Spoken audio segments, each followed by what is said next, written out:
Hi,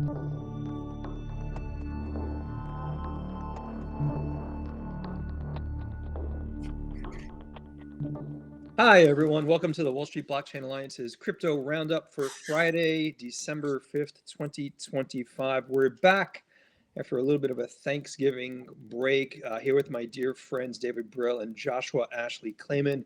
Before we begin our usual disclaimers, obviously, everyone watching, thank you so much for joining us on LinkedIn Live and YouTube and X. Please keep in mind nothing discussed is business or investment advice or legal advice, and certainly what we're discussing really are our own personal opinions, not necessarily the opinions of our respective organizations. David, Josh, it is good to be back. Lots going on. David in Miami, I think I might have mentioned this to you earlier. Josh, you know this. We both live in the state of New Jersey, 22 degrees when I woke up this morning, David. Pretty damn chilly. David, Josh, there's a lot going on, a lot to catch up on as well. David, I'm just going to kick it off. Let's talk markets, buddy. If it's one more text message you and I share about the roller coaster, we can't hold 89.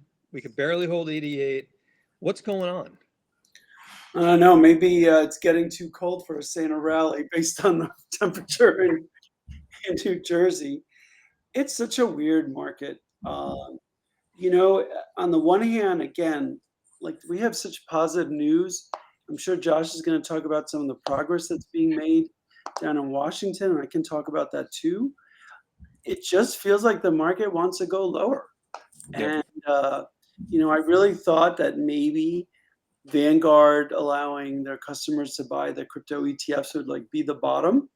But it just feels like it wants to go lower. But we do have some positive economic data, and maybe we'll see another rate cut. So hopefully that's good for risk assets. So a lot of positivity around our industry, but our market itself just seems to want to go down.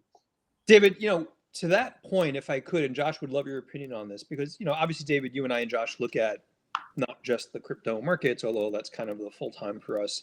David, I was looking at some of the news this morning on the equities market, for example, and we had seen some downward pressure on some things for a while, but the underlying economic data for it is pretty good. Some of the economists are predicting a pretty strong economy and earnings to substantiate, equities prices. I know it's a different dynamic for the crypto space, but I've yet to see the catalyst. I agree with you. Vanguard should have been bigger news than I think it was. I think Charles Schwab announced similarly. B of A announced crypto should be, I think it was 4% of a portfolio allocation. I'm trying to figure out, David, Josh, what's left?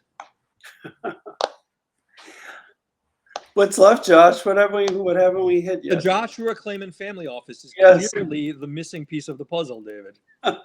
Well, I do wonder, guys. I know this isn't exactly on the exact topic that we're tracing, but it is something that there was a lot of buzz about just in the past 24 hours. In fact, Adele, our friend and colleague from the WSBA, had brought it up to me yesterday. I'm saying that she was hearing a lot, and that is how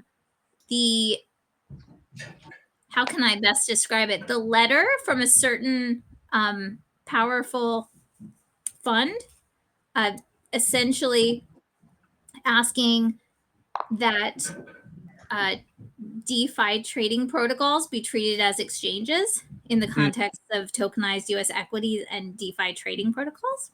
Yep. So I wonder whether that could be having an effect on them, like just countervailing forces. Because I think there's been a pretty big reaction to that from the industry, including, well, I won't say anything further about that. I will say, just for the benefit of those in the audience, it is in fact quite cold in New Jersey, and my heat is being repaired as we speak, which is why I'm like bundled up like this. So. No, Josh, it's a good point. It makes me think of something else as well. We haven't spoken about it in a little bit, David, Josh, but stable coins are increasingly an important part of the ecosystem in great measure. And we saw not too long ago, David, particularly powerful banking lobbies pushing back on stablecoins. Is that part of the narrative that Josh is talking about, where it might be potentially good risk on news in the aggregate, but you get these little kind of pinpricks of things that might blow up the balloon. David, is that kind of overemphasizing some of these things? I'm going to say yes. Okay. So, look, we know that there is this struggle now between whether customers can get yield from stablecoins or not. Yeah. Either way, it doesn't affect their use case. It makes their use case more attractive to some individuals. And my view is that I do think individuals should benefit from the yield or the rewards, but I do think that some of the providers of those stable coins are coming up with unique solutions to be able to share some of those rewards with their customers. And we all know the USDC relationship with Coinbase as one example. Not totally surprised Citadel is pushing back on the DeFi. I mean, look, it's their prerogative, and they have a view. I think the crypto world has a different view, but it's the benefit of our process is that different companies get to express their opinions in the rule-making process. So I don't think that came totally as a surprise, but obviously the DeFi world had a strong reaction. David, to that point though, and Josh, I'm really glad you raised this because I feel like we're talking about two different segments of the ecosystem, and I'm not minimizing DeFi. We focus on DeFi a lot, but Josh, to that point, I feel like the UX for DeFi in the broader ecosystem, for the public especially, is just not there. So I feel like we're talking about broad crypto, we're talking about stable coins and kind of the stuff that's going on there. I feel like DeFi is almost not an afterthought, certainly, but something that will have to be addressed later on. Josh, do you agree with that? So I generally agree. I wasn't necessarily suggesting that like the effect on DeFi could be making moves in the price per se, but just that headlines. Although maybe I'll say what I was thinking, but then it sounds like perhaps we're past that point, right? Which is that as we have positive headlines, then if we have controversial headlines or other sort of headlines that make people think, and they're not thinking, oh, this is just quote just DeFi, but thinking like, okay, effect on broader crypto market pricing. But in your view, guys, like, because I defer to you on all things investment, and even though it's not investment advice, but markets. I mean, do you think we're past the point where, say, an announcement about the Citadel letter, right, is not going to have, or where it's no longer going to really materially affect the price, say, of Bitcoin? I mean, just the announcement itself. I get where you're going with that, Josh, and David, you tell me if you disagree. When I had seen the announcement of the letter about DeFi, if I had seen that letter 2 or 3 years ago, I think it would have had a much greater impact negatively on the crypto space. I mean, David, I'm assuming you see it that way as well, but I might be missing a nuance. No, I actually have a very interesting nuance that somebody brought up to me during our holidays. One of my relatives, a little bit smugly, was saying to me, well, I don't know if I should be investing in crypto. My S&P's up 15% this year. And it's outperforming crypto this year. And, after giving him a little bit of a side eye, we had a conversation about that. You gave him the stink eye, Josh. But, all kidding aside, it's a valid point. Yeah. For a number of reasons, crypto has not outperformed gold or the markets this year. Yeah. So it's a really interesting dynamic that's going on here. Look, it doesn't change our overall view on our ecosystem and what's ahead of us. Yeah. But it is interesting to see that this year hasn't played out how we thought it would. Josh, I'm assuming David gave a very elegant discourse to his family member about portfolio diversification. I want to see an example of this side eye. I've seen David's side eye. It's terrifying. You don't want to see it. Like David, that girl, have you ever seen that thing on like Facebook Reels or something where the girl is like training or she's at a show with a pig and she's like glaring like this because the judges told her she couldn't lose eye contact? That's what I'm imagining. I'll just send you a clip of that. Send me the link. I'm almost afraid to will. look at that too. Let's say it's much scarier than the eyes that people had as their icons on their Twitter posts. Oh, goodness. For everyone watching, thank you so much for being here. Clearly, David, Josh, and I are unloading. It's been a couple of weeks since we've had the chance to vent. If you've got questions or comments for us, please hit us up on the chat. We'll definitely address them. David, Josh, just continuing that thread. Josh, go ahead. I feel like you had to say something. I mean, something that David said really made me think about something just in those moments while I was just thinking about that side eye as well. But really the question of, like, yes, it is a fair point about if you're looking at it year over year, like as of the end of the year. But Right. is that real? Like if we had gone back a few months and measured from that point in the year, you know, is there some, like, I guess what I'm just wondering is clearly there's the convention of measuring things at the end of the calendar year. Yeah. But is that really meaningful how they are at the end of the calendar year versus some other point? Or is it just kind of arbitrary? It's kind of arbitrary from the perspective of whoever is reporting or commenting on. It is very easy to say, David, I've had this conversation with friends and family members that are not crypto focused at all. And their comment is, the safest asset, Ron, outside of treasuries, gold is returning more than Bitcoin. And my response is, A, it's a broad market. Think about diversification. B, where were you last year? Where have you been in the past 10 years tracking some of these prices? So Josh, to your point, I think it is very easy for pundits and cynics to say, look at that bad data. Crypto is down 5% year to date. Okay, that's a pretty myopic perspective on all of it, in my opinion. Yeah, I just think the other thing is, look, it's a very convenient, baseline to use, and also ultimately statistics are, all about what data sets you put into them, and you can make things look however you want to if you play around with the data. But it is interesting, and I do think like we can reflect more on it at the end of the year, like when we think about things, like why has this happened and what hasn't happened that we thought would happen. Yeah. I do think that's something good to reflect on. I also did talking about things to reflect on.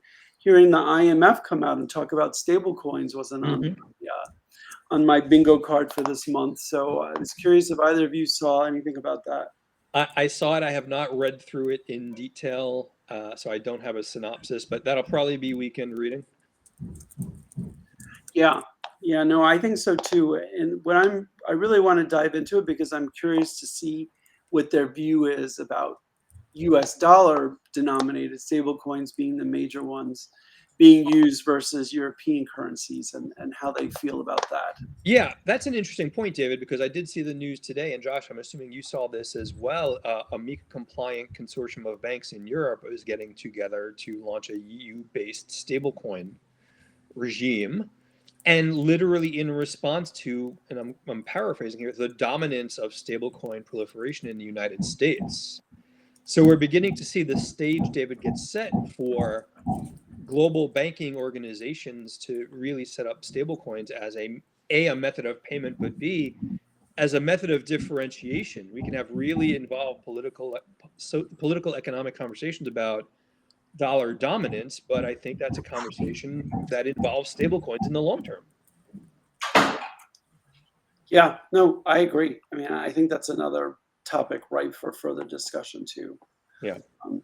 I think, it's a very dynamic topic, but I will add one more topic, and then we should, since I've been the one ripping up the script today, unless Josh, you want to weigh in. No, I did see that Russia's second largest bank is launching spot crypto trading and encouraging, their investors or their customers to get an allocation in crypto, which I thought was quite surprising. So, this has definitely been an international Friday. It has been, David, and I already have a couple of colleagues, some of whom we know in the policy arena, who had two words for me: sanctions evasion. So it'll be interesting to see where that goes. David, Josh, I've got to do it for everyone in the audience. David, you were missed last night. We had our WSBA holiday party. I just want to do a couple of shout outs. Shout outs to our friends at WSBA member firm Wachtell Lipton. Shout out to David Adlerstein, Kevin Schwartz, and the entire team there for a lovely, kind of an intimate gathering of, I think it was about 3 dozen, little more of people in the ecosystem, Josh. And David, I'll just share it with you. The belle of the ball, I'm saying it, Josh, I'm sorry, was as Josh Klayman showed up for the event, with so many people watching the Crypto Roundup, had not met her in person, finally got to meet her in person. It was quite a treat, David. Oh, I'm glad. I'm sorry I missed that. I don't even have a reaction for that because I most certainly was not the belle of the ball. But it was fun to meet people. It was fun to meet people. Surprise people with how short I am. The word we use is petite, Josh. But I think, Josh, the reason I bring up the holiday party last night, it was lawyers and it was bankers and accounting professionals and a couple of buy-side folks, believe it or not, were there. And it was really the scope, the breadth and depth of that thought leadership, Josh. And one of the conversations I had separately, and I got to drag David into this, and it was David, you're missed at any event of the WSBA. 100%. But in this particular instance, I was racking my brain, hoping and wishing that David would walk through the door. It was, DATCOs are dead. The business model is over. Ron, discuss. And my first instinct is, it's a conversation I got to have with David. I almost called you on my cell phone, David. David, but when we, on a serious note, when we look at strategy and some of the things that we've seen there, when we've seen the fallout of what I'll broadly call low quality DATCOs that kind of, jumped on the bandwagon of becoming treasury companies, I don't subscribe to the idea that DATCOs are dead, but it is a tough time in that ecosystem. Am I wrong?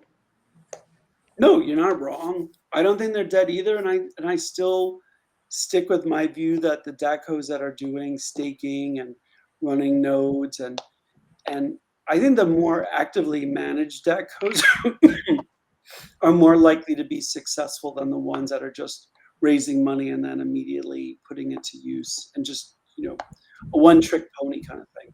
Yeah. So I do think those that are actively managing, those that are, look, you can get some nice staking returns. And if you're getting staking returns and you're buying more of the underlying, it just creates a different dynamic than just statically owning, a token. The last thing is that we still have to remember that a lot of people can't access a number of these tokens. Yeah. So the fact that they exist does serve a purpose for some investors. Yeah. Hey, Josh, go ahead. I think we should just remember, startups fail. A lot of startups fail. Really Most fair. startups fail. Yep. And so I think to David's point, the strategy, not necessarily talking about strategy, the company, but the strategies of these various DATCOs, which, as we know, some were discussing taking interest in other DATCOs, right? As price movements occur, I guess it tests the models, right? But yeah. I think I don't personally think they're dead. I think right now we're having, some. Ron, you seem surprised that I said that. No. I don't think they're dead. I meant to imply that I agree with you. I don't. Okay. I was trying to read what you were. Yeah. No, I've only had 2 cups of coffee today, Josh. I'm sorry. No, I agree with you both. I don't think DATCOs as a concept are dead. What I think is dead or will be dead is crappy DATCOs that are getting crappy coins just because they think there's a quick buck to be made. I agree with you both on the model, and I'd love to hear some folks in the audience talk about this. But Josh, that does kind of segue us interestingly to strategy with a capital S, the company, because it really brings me to a point that we've been talking about, we haven't gotten to yet, David and Josh, which is strategy of the company struggling as its as MNAV kind of drops for that. And now the rumor, I don't know if it's a rumor mill, I think the MSCI index has a meeting and decision on January 15th about whether or not strategy does or doesn't make it into the index. And I think, David, that was a proxy for a lot of people in the industry to say, oh, well, if strategy drops out of that index, the bottom's going to come out of strategy, the price will drop, the Jack-Ho model is dead. I don't know anything more than it's being reported in the news, but David, does Strategy not join like an S&P 500? I mean, look, I think it will join eventually. I think trying to pick exactly when's a little tougher. Look, I think there's been a very productive trade where people were longing Bitcoin and shorting Strategy and shorting a lot of it. And so I think that trade's unwound. Look, crypto prices have gone down. The premium in Strategy's gone down. I don't think it's like when you look at it like, you know, in a big picture, I don't think it's totally surprising. So I'm not, I don't want to say fear mongering. I'm not as concerned about where Strategy goes from here. Yeah. A lot of people may think we may have hit a bottom in Strategy. So I'm not concerned about that. Yeah, and I think the focus on Strategy has been an excuse for a lot of people to kind of denigrate broadly the crypto ecosystem. I think we're in a better position now. David, Josh, I'd love your opinion on this. And David, I don't know if we talked about it recently. A lot of the leverage has been washed out. Yeah. You know, I don't see massive leverage positions that are at risk, at least not right now. I mean, I haven't looked this morning. Josh, David, would you agree with that? I agree with that.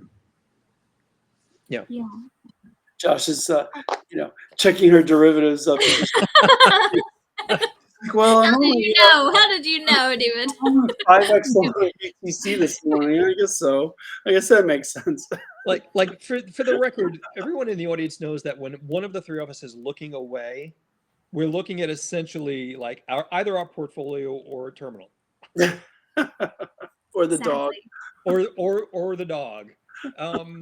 David, Josh, we've got a tight 10 minutes. We've got a lot of stuff going on. Josh, let's talk about it. We had some folks last night at the party, including shout out to Dina Ellis, who was, you know, explains always a lot of the policy stuff that's going on. Josh, I think one of the other conversations we've had over the past several days is holidays are right around the corner. We're not getting a market structure bill this year.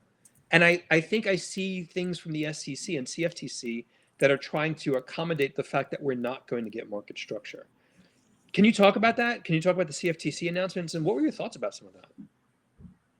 Well, so as many may have seen, the CFTC approved this week the first U.S. spot crypto trading. And that is something brand new. Many are saying that the CFTC may be gaining momentum. And some have even said in certain articles, is it gaining momentum over the SEC? I think to your point, Ron, like hopefully we'll have, and I think we do have a lot of cross-pollination and a lot of coordination. So I don't know if gaining momentum is the right way, but I think the approval of spot crypto trading on regulated futures exchanges for the first time is, you know, that's a big one. After, I mean, there's been, you know, about a decade of lobbying for that. Yeah. And it's interesting because when we hear the pundits say is, you know, Josh, you and I have had this conversation in the past with others, you know, is CFTC kind of jockeying for position? I mean, SEC and CFTC have clearly come out to be collaborative bodies from the perspective of the crypto ecosystem. And I think we're beginning to see the fruit of that. Yes. I think that's right. Yeah. Fair enough. But let me get back to the original question, and David, weigh in here as well. And it's not a wager, I promise you all, buddy. But market structure is not making it this year, given sort of the dysfunction in Congress. Does it make it early next year? Look, you know, I think if both the markups, I think Adam Goldberg did a great job of sort of giving us the timeline. So I'm just kind of like repeating his timeline with regards to, you know, both bills coming out, you know, jointly from Ag and from the Banking Committee, you know, for comments.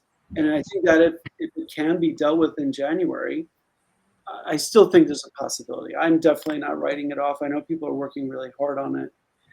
So no, I never thought it was really going to happen this year, honestly. I think we had our, you know, symposium in October. I was saying like I thought it would be early next year, and I'm sort of sticking with that. Yeah. With that premise. So no bets here, but look, I think it's in everybody's interest that we get a good bill passed early next year. Agreed. Shout out to Subjective Views on X. Looks like the date is January 26th, I guess, for passage of a bill. Subjective, if I'm missing that, we'll all cross our fingers as well. Go ahead, David. Maybe that's prediction markets. We should check and see what the Yeah. prediction markets have to say.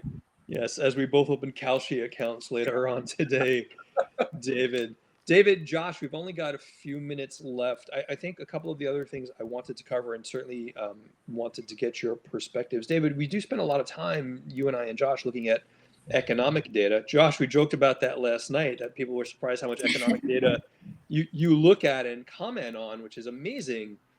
David, CPE numbers, the big thing coming up is will there be an interest rate cut at least a quarter point in the coming meeting? CPE numbers, the core PCE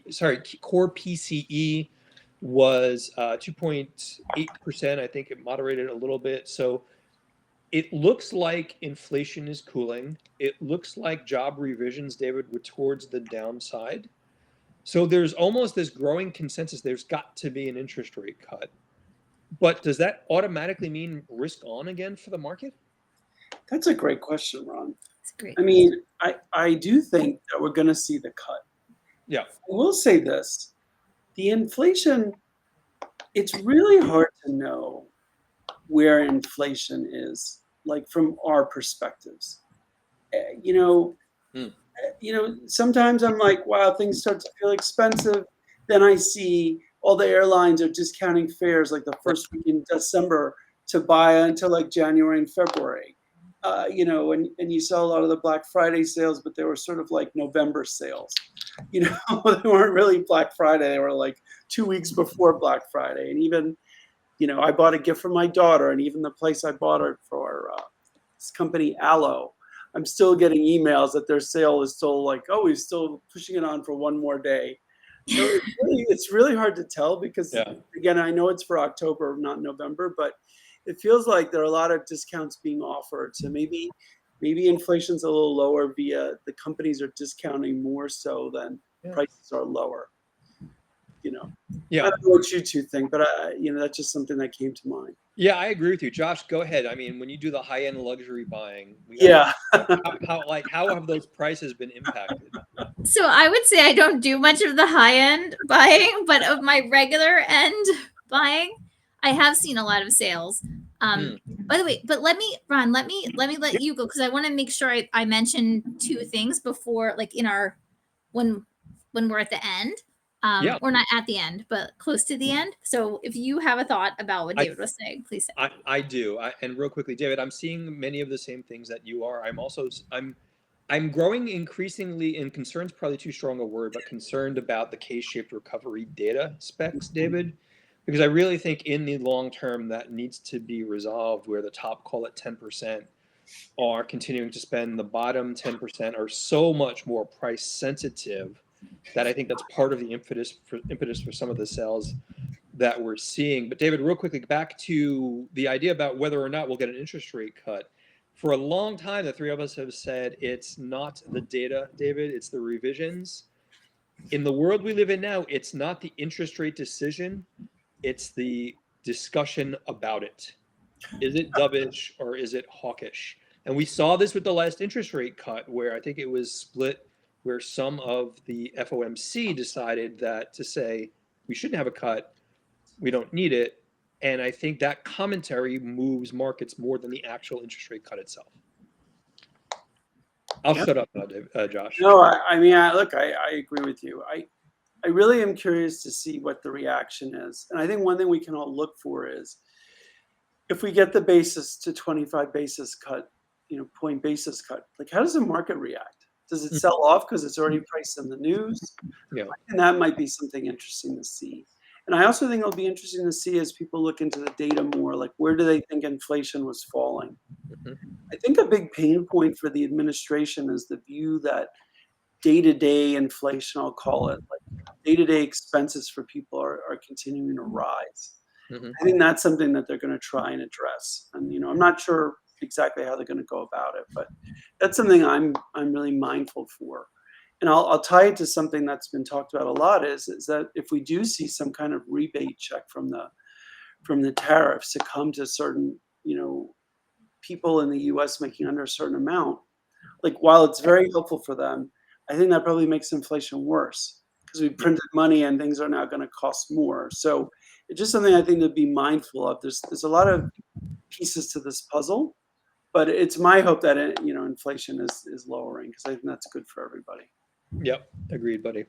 Josh? So I just wanted to mention a couple of things. One, I think you guys may have seen there was a report by Congress this month. The United States House Committee on Financial Services put out a report on Operation Choke Point 2.0 Yes. called Biden's Debanking of Digital Assets, a final staff report. So for those who, I think at this point, everyone, not just in the digital asset space, obviously is aware that this kind of debanking was occurring and that there was, in fact, something, whether or not it was officially called Choke Point 2.0 or not, that this was the case. But I think the report is very interesting in going through, kind of regulator by regulator, some of the what is referred to, at least in this report, as being a coordinated attack, and then stifling innovation, and how the current administration reportedly is working to end that, with listing the same regulators. So I think, and they also indicate that additional efforts are needed to establish longstanding, here's that word, clarity in the digital asset ecosystem. But I do think having this, and it has many specific examples, naming specific custodians and others and other players. I think it's interesting, especially for the many probably watching this who lived through it, even though it supposedly wasn't happening. So that's one point. The other thing I would just mention is, my favorite topic, perhaps not, but the UCC. Yes. And Article 12 in New York. It hasn't been adopted yet, but as you may know, this summer, the New York legislature approved it, and it was actually put forth at the beginning of this month to the governor for signature. So my understanding of what happens now is that, and this is, please fact check me, everyone, but this is what my understanding is that if a bill is submitted to the governor in New York before the 15th of December, if there's no action on it, it passes. You have to do an affirmative veto. And if it's submitted to the governor after December 15th, or maybe on December, I don't know exactly the on or after, before, that then if no action is taken, it's a pocket veto. So the fact that it was introduced at the beginning of this month means that if there is no action, no affirmative movement to veto it, it will be deemed passed. And I think that will be quite interesting for the finance markets, the lending markets, secured lending markets. David, you know what Josh just did? She brought up another talking point for Monday's legal working group meeting on UC. I feel like we should have called Michelle Gitlitz and pulled her into the state conversation, Josh. But it's a really good point, and I'm not sure the mechanic. I mean, David may know. I'm not sure the mechanics of a governor veto in New York State. I'm wondering whether because the legislature passed it and they chose to do it at a time where the easiest thing, if nothing happens, right, if everyone's just quiet, it passes. So, but I guess we will see at the end of the month. If nothing happens, we'll at least know what happened. But I think this could have big impacts for financing documentation. No, fully agree, Josh. It'll be interesting to see where this goes. I think we do have a roundup after the 15th. I'll have to double check the calendar. David, Josh, we're a little bit over time. It's a tight session today. Lots of catching up to do this weekend. David, what's on the deck for you this weekend? Well, I was going to say I'm going to be outside a lot, but unbelievable this man. Curses. Unbelievable. I'm actually going to be in Miami. Going to go see Art Basel and enjoy some of the exhibits and some of the events tonight and tomorrow. So I'm looking forward to that. And we'll be doing some reading and have like Josh, there's a lot of work that's been coming through. And so I think that is another bullish indicator how busy, a lot of the law firms are and other firms that are in our space. So I'll be doing some reading, seeing some art, and watching a little football. Josh, did you notice how elegantly he talked about art? Because he's adding to his art investment portfolio some rarefied pieces at Art Basel. Actually, I will mention that there's one piece that's worth Googling. It's by an artist named Beeple, and he actually put like faces of like some of our capitalists on these like walking devices, and they walk around. It's not the most flattering thing I've ever seen, but it got a lot of attention. So I encourage you to Google it. I'm not saying I'm in favor of the pieces, but it was attention grabbing. You will be sending pictures, correct, David? I will be sending pictures of the two of you. I didn't really know what to make of it. It was a surprise to me, but people were taken with it. Interesting. Josh, once the heat gets restored?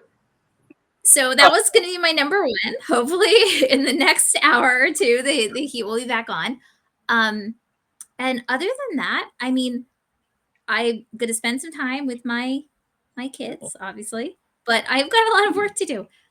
So I have catching up to do. And also to David's point about, an uptick in work, there's also been a huge amount of interest now from banks in tokenized collateral and topics like that.